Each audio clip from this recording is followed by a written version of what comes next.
Hello, everybody, and welcome to History with Mr. E. What did our government do, according to Chapter 26.2, FDR and the New Deal, to deal with the Depression? We talked about what Herbert Hoover did. We talked about how pop culture responded. We talked about how society responded. But this is how the government worked to get us out of the Depression: by making giant, ridiculous, and stupid decisions, and turning our country into a near socialist state. In 1932, Franklin Delano Roosevelt ran for president, and he promised a New Deal. He promised to help out the common man, but he didn't really give any specifics on any of these promises that he'd made. But with all these promises, he was able to get elected quickly and easily. He promised firm and aggressive action, but he never really defined what that action was. He promised government relief. He talked about his concern for the average American or the forgotten man, and he won quickly and easily. FDR was possibly a polio survivor. He may have had some other kind of disease, but he was in a wheelchair. Couldn't really walk. But they didn't really show that when he was on television or you couldn't see that on the radio, obviously. FDR promised a New Deal. He promised to repeal prohibition, and he promised to get food and money into the hands of the American people. The Democrats played a song constantly: "Happy days are here again."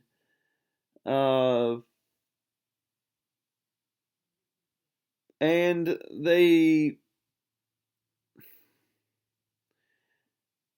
just went along. America just went along with FDR, with everything he wanted to do.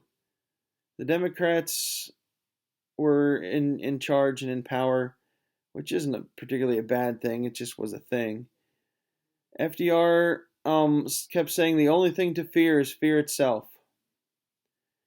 And for his first 100 days in office, known as the 100 days from March 9th, 33 to June 16th, 33, he passed and pushed through a massive amount of legislation that basically changed our country and our economy in ways that we could never even imagine doing now. It was aimed at social and economic reform, and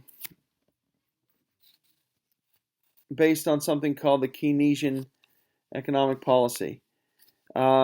He had a group of college professors that he called the Brain Trust. They used these Keynesian economics, or Keynesian, however you want to pronounce it, economics, to try to employ everybody in the country. They would spend a huge amount of money on public works. They reinterpreted the Constitution in ways to give the government the needs to provide happiness for people, and basically gave us a form of socialist democracy where the government controlled and provided for almost everything in people's lives by the end of his time in office. I'm going to skip talking about Roosevelt's cabinet. That's just a long and drawn out thing. But we're going to move on to his 3 R's program: relief, recovery, and reform. Roosevelt used the authority of the government as an organized form of self-help for all classes and groups and sections of our country to bring immediate relief. He got on the radio every week for something that he called the fireside chats to convince people that we could recover from this adversity. This was a precedent that he set for direct government intervention and involvement in the lives and property of American people. And here's some of the New Deal legislations. First of all, he shut down all banks for 8 days. This stopped banks from collapsing, stopped runs on banks, and he called it a national banking holiday. And when he reopened banks, there was an Emergency Banking Relief Act that gave the president the power to control all banks in the country. And 3/4 of those banks opened within a month of being closed down. So he now controlled the banking system in America. He took the country off the gold standard. We no longer had our money backed by gold. This shook the faith in the U.S. monetary system, but he created managed currency, stimulated the economy by raising inflation 59%. Raised inflation by 59%. 59%. That's ridiculous. He regulated agriculture and business with the Agricultural Adjustment Act to reduce the supply of food and increase agricultural prices. He would pay farmers not to plant crops and not to breed and graze their livestock. He enacted the National Recovery Administration to control wages and prices in our economy and in business, to limit competition among businesses while encouraging labor organization, which was unions. And he killed factories because they couldn't make a profit. This National Recovery Administration hurt our economy and prolonged and lengthened the Depression. So did the Agricultural Adjustment Act. He began to provide government welfare with the Federal Emergency Relief Act, the FERA. Sent tax money to state and local agencies for direct relief of the unemployed.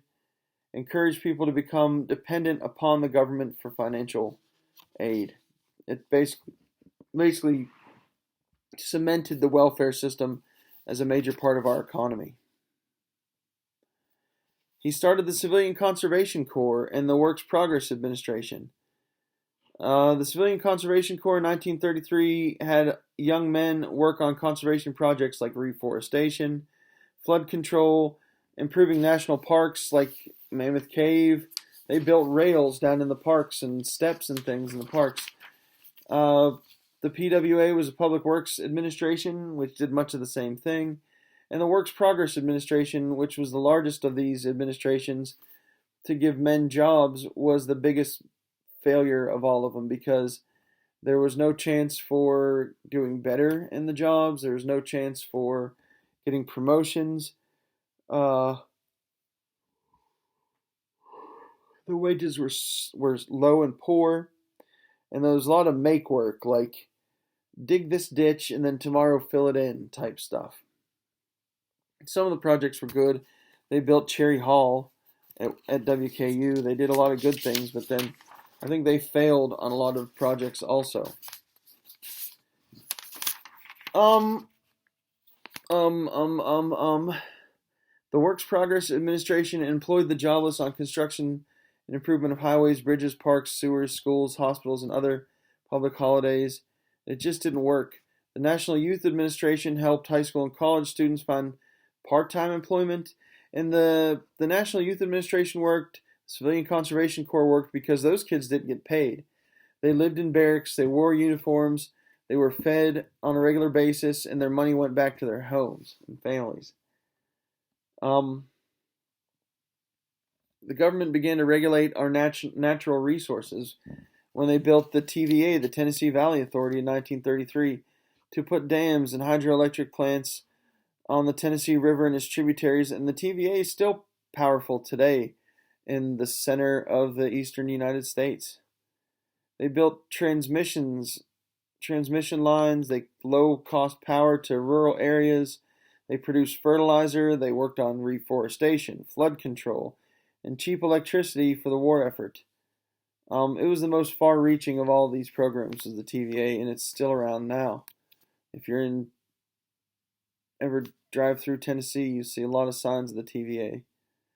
And then in 1933, with the 21st Amendment, he repealed prohibition, allowed people to manufacture, sell, and consume alcohol legally. In November 1933, he recognized the government of Communist Russia and allowed them to acquire loans and technology to develop the military strength of their nation.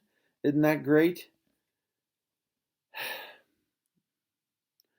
He encouraged his good neighbor policy. In 1935, he established it and made treaties of non-aggression and conciliation between the United States and 6 other American republics.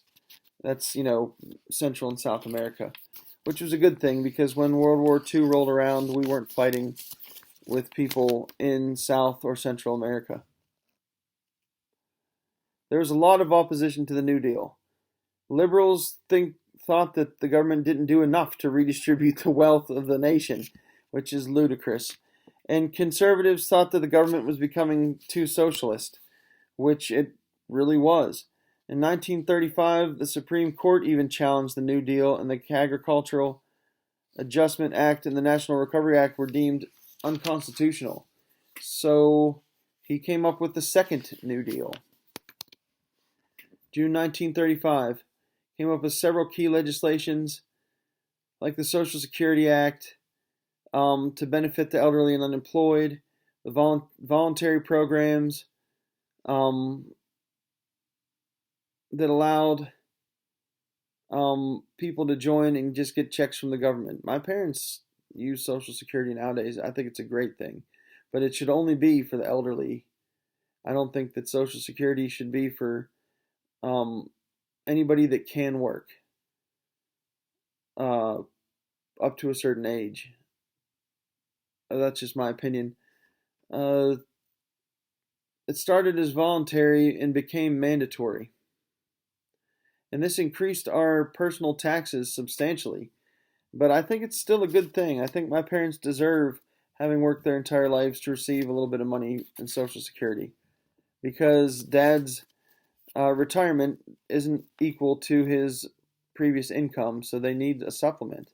And now they have more expenses because of medical expenses and other things. He put out the National Labor Relations Act and started the National Labor Relations Board to protect unions and to practice collective bargaining to try to drive up wages. All it did was drive up inflation, but that's argument for another day. He also asked for more justices on the Supreme Court because he wanted to put in younger justices and asked for a new justice for every justice that was over 70 years old. The government said, way no, definitely not. He thought he was going to pack the court with pro-New Deal majority so they could just pass whatever law he wanted. FDR was as good as a dictator. He was also elected 4 times and died during his 4th term. He hurt our country.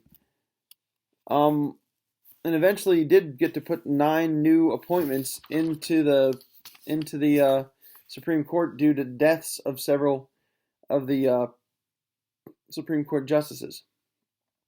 For old age, he wasn't a Clinton. He didn't just wait till they were all together and have them shot one by one in some kind of bizarre suicide attempt. But he was able to pack the Supreme Court with people that were on his side. He formed the CIO, or helped form the CIO, or strengthen the CIO, which is the Committee for Industrial Organizations, a major nationwide labor union. He helped to strengthen the AFL, the American Federation of Labor. They organized all workers within their industry, skilled and unskilled, into one massive organization. There were 4 million members of the CIO by 1940, and there was a lot of strikes that happened because of that. Roosevelt was the only president, like I said, to get a 3rd term, and he noticed that the New Deal failed, and he moved even further towards socialism during this term. The government got power over business, industry, and agriculture threatened free enterprise. The New Deal was a failure. The government had basically taken over business, industry, agriculture, and the economy. It was expensive, it was inefficient, and it prolonged the Depression by several years. And we'll find out soon what got us out of the Depression.